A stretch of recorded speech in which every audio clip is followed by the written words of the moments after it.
손흥민의 전략적인 움직임과 로메로의 결승 헤딩골은 축구의 복잡한 전술과 개인 기량이 어떻게 하나의 아름다운 하모니를 이루는지 보여주는 완벽한 사례입니다. 크리스탈 팰리스와의 경기에서 손흥민의 역주행 현 13호 골과 베르너의 실수로 인한 골은 화제의 중심이었지만 이 모든 것을 가능하게 한 것은 손흥민의 지능적인 움직임이었습니다. 손흥민은 단순히 골을 넣는 기계가 아니라 그라운드 위의 지휘자와 같습니다. 그의 움직임은 상대 수비진을 마치 지휘봉으로 휘두르며 조율합니다. 손흥민이 상대 수비수 3명을 끌어내며 만든 공간은 베르너에게 완벽한 득점 기회를 제공했고, 이는 그의 축구 지능과 시야의 광대함을 증명하는 순간이었습니다. 그러나 이 경기에서 가장 놀라운 순간은 로메로의 원톱 스트라이커 위치에서의 헤딩골이었습니다. 일반적으로 중앙 수비수로 뛰는 로메로가 공격의 최전선에서 골을 넣은 것은 축구가 얼마나 예측 불가능하고 전략적인 스포츠인지를 상기시켜줍니다. 후반 79분, 메디슨의 정교한 크로스는 로메로의 결정적인 헤딩으로 연결되며 경기의 판도를 뒤집었습니다. 이 순간은 축구 전략에 또 다른 교훈을 제공합니다. 손흥민이 만든 공간과 상대 팀의 주의를 분산시킨 덕분에 로메로는 예상치 못한 위치에서 결승골을 넣을 기회를 얻었습니다. 이는 상대방을 놀라게 할 수 있는 무기를 항상 준비해야 한다는 전략적 중요성을 강조합니다. 포스테코글루 감독의 전술적 결정에 대한 의문은 축구 팬들 사이에서 항상 뜨거운 토론의 주제입니다. 특히 센터백인 로메로가 원톱 스트라이커의 위치에서 결승 헤딩골을 넣은 상황은 전술적 유연성과 창의성에 뛰어난 예로 볼 수 있습니다. 이는 토트넘의 전략이 단순히 고정된 포지션에 얽매이지 않고 상황에 따라 유동적으로 변화할 수 있음을 보여줍니다. 후반 75분 베르너의 동점골 이후 팀의 분위기는 전환점을 맞이했습니다. 그리고 로메로의 역전골은 그로부터 4분 후 세트피스 상황에서 발생했습니다. 세트피스는 축구에서 골을 넣을 수 있는 가장 유리한 기회 중 하나이며, 이를 최대한 활용하기 위해 감독은 필드 플레이어들의 위치를 최적화합니다. 이 경우 포스테코글루 감독은 로메로 같은 물리적으로 강한 선수를 공격적인 위치에 배치하여 상대 수비의 주의를 분산시키고 공중볼 경합에서 우위를 점하기 위한 명확한 의도를 가졌을 것입니다. 세트피스 상황에서의 이러한 배치는 로메로가 헤딩을 통해 골을 넣을 수 있는 최적의 위치에 있게 만들었습니다. 이는 팀이 세트피스를 통해 골을 노리는 전략적 플레이의 일환으로 로메로의 위치 변화는 상대 팀을 놀라게 하고 공격적인 기회를 극대화하기 위한 계산된 움직임이었습니다. 포스테코글루 감독의 전략은 축구장 위에서 진행되는 체스 게임과도 같습니다. 매 순간 각 선수의 움직임은 상대방을 기만하고 팀의 유리한 위치를 만들어내기 위한 계산된 움직임이 담겨 있습니다.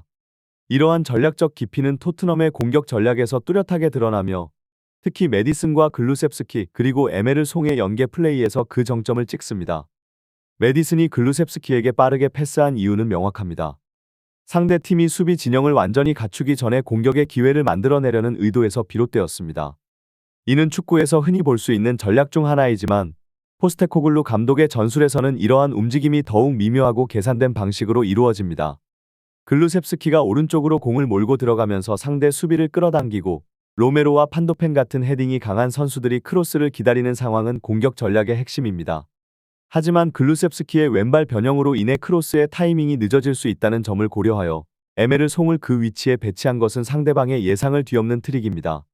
이 전략의 미학은 상대방이 어떤 결정을 내리든 간에 토트넘에게 유리한 상황을 만들어낸다는 점에 있습니다. 만약 상대 수비가 손흥민을 주시하며 위치를 고정한다면 에메르 송에게 넓은 공간이 생겨 노마크 상태에서 공을 받을 기회를 얻게 됩니다. 반대로 상대 수비가 에메르 송을 저지하기 위해 움직인다면 그 틈을 타 손흥민이 노마크 상태가 되어 기회를 엿볼 수 있습니다.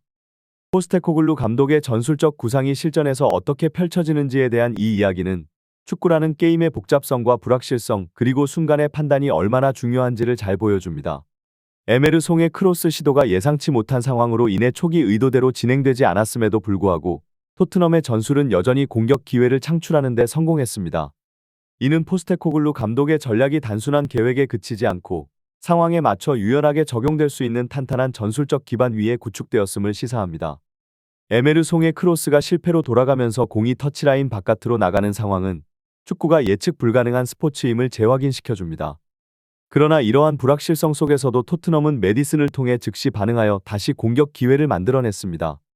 메디슨이 공을 받아 곧바로 골문 쪽으로 크로스를 올리는 순간 이미 골문 앞에 위치해 있던 로메로가 헤딩으로 결정적인 골을 넣어버린 것입니다. 이 과정에서 중요한 점은 전술적 유연성과 선수들 간의 뛰어난 의사소통 그리고 순발력이 어떻게 팀에게 유리한 결과를 가져다 줄 수 있는지를 보여준다는 것입니다. 손흥민에게 빠른 컴백을 연결하려는 최초의 계획이 변경되었음에도 불구하고 토트넘은 상황을 최대한 활용하여 골을 만들어냈습니다. 이는 포스테코글루 감독의 전략이 단순히 개별 선수의 기량에만 의존하지 않고 팀 전체의 유기적인 움직임과 상호작용에 기반을 두고 있음을 입증합니다.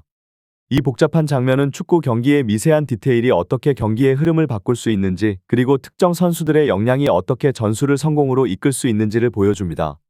전문가들이 언급한 바와 같이 이 상황에서 손흥민의 역할은 특히 중요했습니다. 손흥민이 아니었다면 이 골은 절대 들어갈 수 없었을 것이라는 평가는 그의 고유한 기량과 축구에 대한 이해를 잘 드러냅니다. 글루셉스키의 핸들링 공격 시도와 그로 인한 상황 변화는 상대 수비의 주의를 분산시키는 데 중요한 역할을 했습니다. 글루셉스키가 공을 에메로 송에게 넘기고 오른쪽으로 빠르게 이동함으로써 상대 수비수를 끌어내고 메디슨이 비는 공간으로 진입할 수 있는 기회를 만들었습니다. 이 과정에서 메디슨의 공간 이해와 위치 선정 능력이 빛을 발했습니다. 손흥민은 이 전략적인 움직임의 핵심 인물로서 상대 수비수 앞에서 스크린 플레이를 하며 공을 받을 준비를 했습니다. 이는 손흥민이 단순한 공격수가 아니라 경기를 읽고 상황에 맞춰 팀의 전략을 실행하는 지능적인 선수임을 보여줍니다. 그의 이러한 역할 수행은 상대 수비진을 혼란에 빠뜨리고 토트넘에 유리한 공간을 만들어냈습니다. 또한 메디슨의 슈팅 가능성에 대비해 위치를 지키던 팰리스 수비수와 베르너를 견제하느라 분산된 주의력 덕분에 로메로가 1대1 상황을 맞이할 수 있었습니다. 이 모든 움직임은 팀 전체의 조화로운 전략 실행과 각 선수의 역량이 어우러져 만들어낸 결과였습니다. 이 전술적 상황 분석은 축구 경기의 전략적 깊이를 잘 보여줍니다. 손흥민과 그의 동료 선수들이 상대 수비를 어떻게 조작하고 공간을 창출하는지에 대한 설명은 축구가 단순한 물리적 기량의 경쟁이 아니라 지능적인 움직임과 전략적 판단의 격전지임을 증명합니다. 특히 메디슨의 크로스와 로메로의 결승골 장면은 이러한 전략적 움직임이 실제 경기에서 어떻게 성공으로 이어지는지를 보여주는 완벽한 예시입니다. 손흥민, 클로스스키, 베르너가 페널티 박스 안으로 진입하지 않고 일부러 밖에서 기다리는 모습은 상대 수비수들을 곤란하게 만들며 공간을 창출하는 데 핵심적인 역할을 합니다. 이들이 상대 수비의 주의를 분산시킴으로써 로메로 같은 갑작스럽게 나타난 선수에게 수비수와의 1대1 상황을 만들어주고 결국 골로 연결됩니다. 손흥민의 이타적인 움직임과 동료 선수들에게 찬스를 만들어주는 능력이 시즌 초반에 비해 팀 전체의 공격적 변화와 성장에 큰 영향을 미쳤다는 분석은 매우 흥미롭습니다. 손흥민의 플레이 스타일과 리더십이 동료 선수들에게 긍정적인 영향을 미치며 전체 팀의 공격 패턴이 보다 지능적이고 전략적으로 진화하고 있음을 보여줍니다. 포스테코글루 감독의 전략적 사고방식에서도 중요한 점을 찾을 수 있습니다.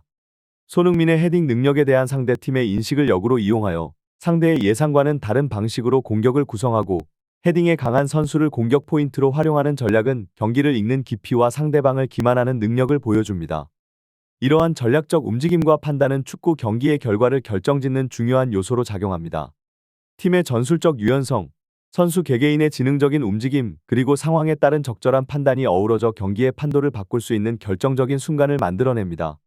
손흥민과 그의 팀 동료들의 이러한 전략적 움직임은 축구가 단순한 스포츠를 넘어 진정한 지능 게임임을 다시 한번 증명합니다. 손흥민과 로메로 사이에 피어나는 진한 우정과 그들의 상호작용이 팬들에게 깊은 인상을 남긴 것은 축구라는 스포츠가 단순히 경기의 승패를 넘어서는 깊은 인간적 가치와 감정을 공유하는 장이 될 수 있음을 보여줍니다. 포스테코글루 감독이 손흥민을 중심으로 전술을 구성하는 것처럼 보이는 것은 손흥민이 단순한 팀의 핵심 선수를 넘어서 팀의 정신적 지주이자 전략적 중심축 역할을 하고 있음을 의미합니다. 손흥민과 로메로의 관계에서 느껴지는 진한 사나이들의 우정은 팀 내에서 중요한 역할을 합니다. 서로에 대한 믿음과 지지는 팀 전체의 사기를 높이고 경기장 안팎에서 선수들 간의 긍정적인 에너지를 만들어냅니다. 이러한 감정의 교류는 선수들이 서로를 더 잘 이해하고 경기 중에 더욱 효과적으로 협력할 수 있게 만듭니다. 또한 이러한 관계는 팬들에게도 큰 영감을 줍니다. 선수들 사이의 강한 유대감과 서로에 대한 존중은 팬들에게 축구의 진정한 가치를 상기시키며 스포츠가 인간 간의 연결고리를 강화하는 중요한 수단임을 보여줍니다. 이로 인해 팬들은 단순히 경기 결과에만 집중하는 것이 아니라 선수들의 개성, 그들 사이의 관계, 그리고 팀워크의 아름다움에도 주목하게 됩니다. 앞으로도 손흥민과 로메로 그리고 팀 전체가 만들어낼 수 있는 아름다운 이야기들은 팬들에게 끊임없는 기대감을 안겨주며 축구가 갖는 깊은 의미와 감동을 계속해서 전달할 것입니다. 이성 풋볼 매거진의 분석과 같이 팬들의 지지와 열정이 팀과 선수들에게 큰 힘을 주는 만큼 이러한 상호작용이 더욱 활발해지길 기대합니다.